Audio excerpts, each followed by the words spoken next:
चला तर मग आजची रेसिपी आहे मक्याचे पराठे. बघा आपले मक्याचे पराठे किती छान झाले. तर तुम्ही टोमॅटो चटणी, मिरचीचं लोणचं याच्याबरोबर खाऊ शकता, दह्याबरोबर खाऊ शकता आणि एकदम खुसखुशीत होतात. हे बघा, मला तोडून पण दाखवते मी. वाव, एकदम छान, खूप सुंदर होतात. तुम्ही पण अशी रेसिपी एकदा करून बघा. आजची रेसिपी आहे आपले मक्याचे थालीपीठ. हे बघा, हे 2 छोटे छोटे मके होते, मी काढून घेतले त्याचे दाणे आणि मिक्सरमधनं फिरवून घेतले, त्याची पेस्ट करून घेतली. आता आपल्याला त्याच्यासाठी हे बघा, 1 वाटी तांदळाचं पीठ घेतलं आहे, अर्धी वाटी ज्वारीचं पीठ घ्यायचं. तुम्हाला पाहिजे तर तुम्ही सगळे पीठ पण एकत्र करू शकता. थोडंसं बेसन पीठ घेतलं आहे, 3-4 चमचे, आणि बघा भाजणीचं पीठ घेतलं आहे पाव वाटी. याच्याने तुमच्याकडे असेल तर टाका, नाही तर राहिलं, पण त्याच्याने खूप छान टेस्ट येते. त्याच्यामध्ये आपण मीठ टाकून घेऊ. आलं, लसूण, हिरवी मिरची आणि जिरे यांचा ठेचा केलेला आहे.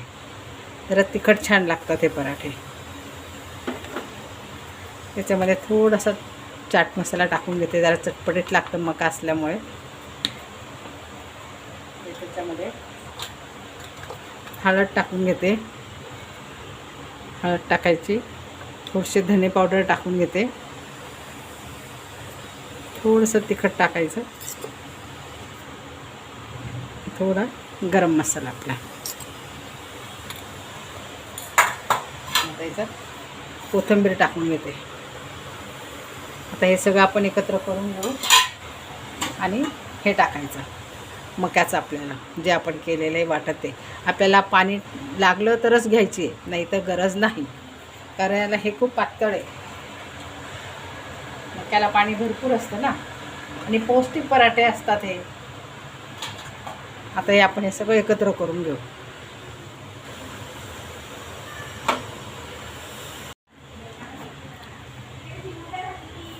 हे बघा, आता हे आपलं मळून झालं आहे. असं मळायचं एकदम सही, म्हणजे पराठे करायला छान सोपं जातं.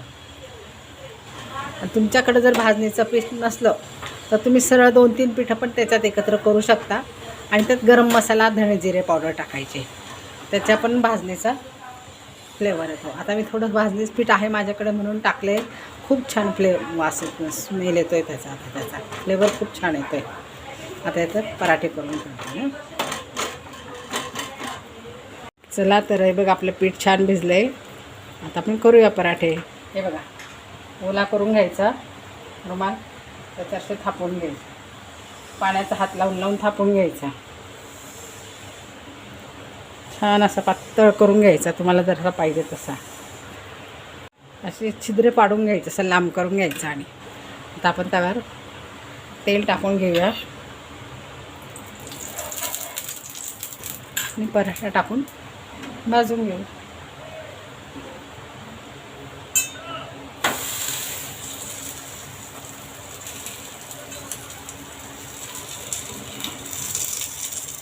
थोडं आपण इथं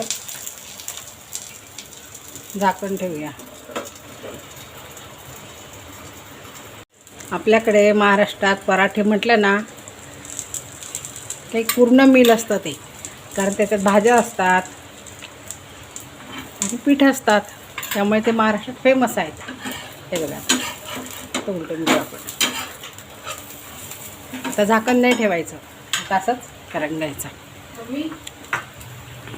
तुमच्याकडे जर भाजणीचं पीठ नसलं तर सरळ ज्वारी, बाजरी, गव्हाचं घ्यायचं, थोडं तांदळाचं घ्यायचं, धणे जिरे पूड टाकायची, गरम मसाला टाकायचा आणि तिखट टाकायचा. बस, भाजणीसारखाच फ्लेवर येतो. मग आता माझ्याकडे होतं म्हणून मी टाकते प्रत्येक वेळेस. असं दाबून दाबून छान शेकून घ्यायचे पराठे.